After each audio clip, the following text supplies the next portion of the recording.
atong dili mga kaigsunan na maghiskota may tungod lagi sa balaang kasulatan. Kay kadaghanan yun mga kaigsunan, ang atong mga kauban, mga Katoliko, nguingon yun sila nga kini kunong Biblia, sakto yun kuno ni. Pero sa akong namatikdan sa Biblia mga kaigsunan, pura dili yun ni sakto yun ang tanan, kay naaman sa dili mabasa. Kanilang ningon si Jesus mga kaigsunan, mabasa na to sa Juan 17:5. Si Jesus miingon, pasidunggi ako diya sa imong pagpakiguban kanako. Sa dungog nga akong gihuptan, uban kanimo, sa wala pa buhata ang kalibutan. Klaro kay mga kaigsunan na delikado kay ni, wap ako'y kalibutan, nga diha na si Kristo. Unsa may ilang ipuyan? Mao ni mga problema ron mga kaigsunan kay ni amnes Biblia. Tulukipon kay ni kay si Jesus nang gimingon. Nya matud palagi sa atong kaigsunan kini si Jesus dili gyud ni mamakak, way limbong ikaplagan sa iyang baba. Nya tinuod ka ni nga diha na siya. Wa ay kalibutan. Asam nila puyo di ay. Kunya niingon sa dili mga kaigsunan sa Genesis 1:26, nag-ingon na usab ang Dios, buhato na to ang tao sama sa atong dagway. Sa aton pa, nanay ni kalibutan kay ang nabuhat mo sa tao. Mga kontradiksyon ni mga kaigsunan sa Biblia nga delikado kay mga kaigsunan. Kaya nagbuhat ko siya tao, naginsa man na yung kuyog ani. Kaya ningon siya nato, buhato na to ang tao sama sa atong dagway. Doon na yun ay kuyog. Kunya ang kuyog sa amahan, si Kristo man, sa Juan 17:5. Di kuyog nun niya. Ang problema lagi, kay ang amahan, iya naman siyang gihatag iyang anak. Kaya kung problema ni, pagkalipog ba magkaigsunan, kay gihagyugma pag-ayo sa Diyos ang kalibutan, o tungod ni ini, gihatag niya ayang bugtong anak. Aron ang tanan nga mutuo kaniya, dili mamatay, kung dili makapaton noon sa kinabuhing dayon. Pagbuhat nila sa kalibutan, uyog sila, kunya sa wapay kalibutan, diha na sa siya uban. Ay may klaro ani. Giunag yun yung kalibutan mga kaigsunan tingali oy. Nya wapay may kalibutan diha na si Jesus. Sao man asam ni sila tong puyo. Mo ni tubagonon kay ni mga kaigsunan. Kay kini laging Biblia mga kaigsunan. Dako kay ning lalis. Isayunan ka ani ang amahan. Igugman niyang kalibutan. Kunya gihatag lang yang anak. Say ayaw ning mahanay, panghatag lang imong anak, bugtong pag-anak. Mao na yung mga delikado kayo. Ikay amahan ka, imo na ipanghatag imong anak, karon lang pat yun. Imay ka na nimo. Mapriso ka. Galing nagwala sa naliklamo si Jesus. Ug ako pa anak ka, naliklamo ko eh. Ngano butaw imo ko ipanghatag. Mao na yung mga kaigsunan, klaro kay ni mga sunan. Unya, sa Juan 8:23, niingon na sa si Jesus, kamo taga dinis yuta. Apan ako gikan sa langit. Kamo taga dinis kalibutan. Apan dili ako taga dini. Di na sa siya taga dini. Alien din siya. Hawya! Kaya ni alien ni kay. Di ko taga dini. Ha? Kamo taga yuta. Ako gikas langit. Kamo taga dinis kalibutan. Apan ako dili taga dini. Kanya nga nung ato man lang sa gupo si Kristo, di mo na taga dini. Nga sikat man sa kalibutan, nga di na taga dini. Dako kini problema ni angko naman si Kristo. Nadili din siya taga dinhi. Sirlak 24:4. Ang Dios nagpuyo na sa kinatas ang langit.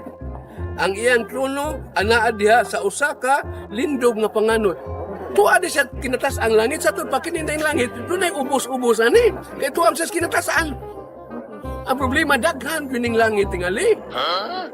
Dako kini problema kay ang Ginoo nagpuyo mas kinatas ang langit. Lagi ni ubos kay nalitaas waday ubos. Mao ni makaigsunan lalisunon kay nino.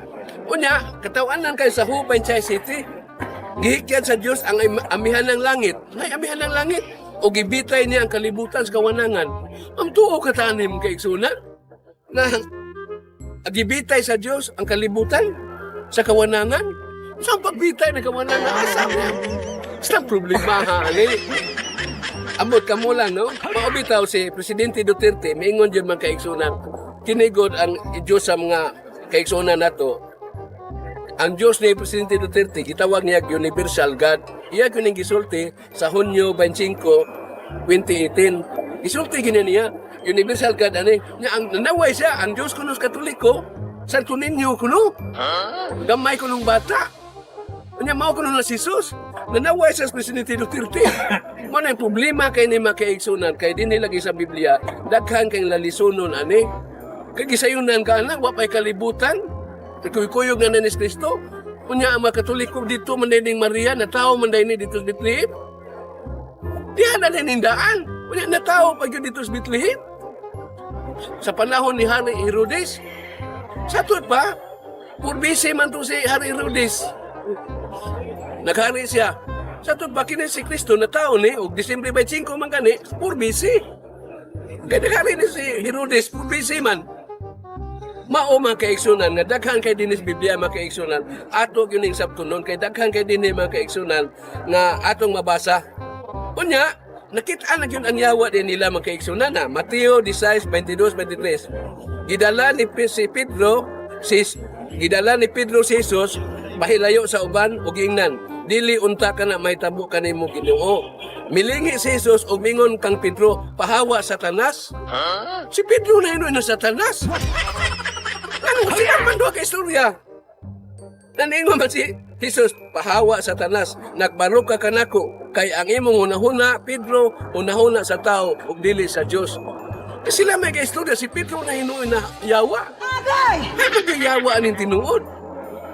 Katong bitin, katong kayong bitin. Kung bitin, nagkamang sa una ba? Yan, di ko ani adan. Unya mga kaigsunan, kini si Kristo daghan kay dinhi makaigsunan, daghan kay siya gipanulti makaigsunan nga dili gyud angay natong masayran wa gyud klaro awala iya gikuba. Lucas 6:27. Mingon si Kristo, higugmaan ninyo ang inyong kaaway ug buhata ang maayo alang ni atong nagdumot kaninyo. Ang inyong kaaway mao ang yawa, 1 Pedro 5:8. Ato na nang higugmaong yawa. Kada kung baliw aning istorya ha. Wala ko na Biblia, oh. Mingon si Kristo, higugmaan ninyo ang inyong kaaway. Ang inyong kaaway, 1 Pedro 5:8. Mao ang yawa. Ano ka mo, mahigugma ka mo siyawa, di ka mo mudakan, musupon mo siyawa ng aliyoy. Ningon sa ito, sukli ang yawa. Naasas Biblia, Santiago, Batu City, mo ito. Pasuklan na sang yawa. Kaya atong higugmaon, ay may klaro ani. Atong suklan, atong higugmaon. Mao ni kung sayunon gini ang Biblia makaigsunan. Kay daghan kay dinhi makaigsunan. Now, wa gyud bisag musaon na to. Unya, daghan kay dinhi man. Juan 6:54. Mingon si Jesus, ang mukaon sa akong unod ug moinom sa akong dugo may kinabuhing walay katapusan. Ug munhaon ko sila sa katapusang adlaw. Ang mukaon kuno siyang unod. Ug moinom siyang dugo, may kinabuhing walay katapusan. Nga panahon ko sila. Ang problema ni kinsa may nabanhaw panahon ni Magellan. 1521 man ron. Dugay naman kay to. Wa pa man gyud nabanhaw. Nga katong gipangkaon sa nga iho nang nangalunod ba? Usaw mo to pagbanhaw. Panahon na tong Magellan. Nag-away man to sa, di ba? Nagpinsin, espada man to ilang gamit. Yung sa mga pagbanhaw atong gipangaon, nangamatay, gipangaon to sa isda. Problema na kayo na yung makaigsunan nga ang isda sang nikaon sa mga tao, gikaon sa mga tao, gilarang. Ang iyo sa mga tao, bastang dakuha na problema niyo. Saan man ito? Dakuha kayo na yung problema makaigsunan. Aton lang ani, na aton lang yung tuhuan, aron madali. O niya, sa Marcos 5 mo ni kuyaw kayo, Marcos 5:12. Mihangyo ang mga daotang espiritu kang Hesus. Napasudlon sila sa mga baboy. O gitugutan sila ang tibok panon sa baboy. 2,000 ka baboy. Bihagulos, pagdulhok, og nangambak sa pangpang ngadto sa lanaw og nangalumos. Di man 2,000 ka baboy. Ingong ayaw mo ka og baboy na sa Biblia. Yang anong na nagpigirin? Anong nagpigirin lagi na sila? 2,000 god. Limang ka ng babuya, 2,000. Maobita mga kaigsunan, kini ang Biblia lalisonon kay ni. Mingon ka na kaon, daghan sa kayong gapigiri. Daghan salamat og may ngapon.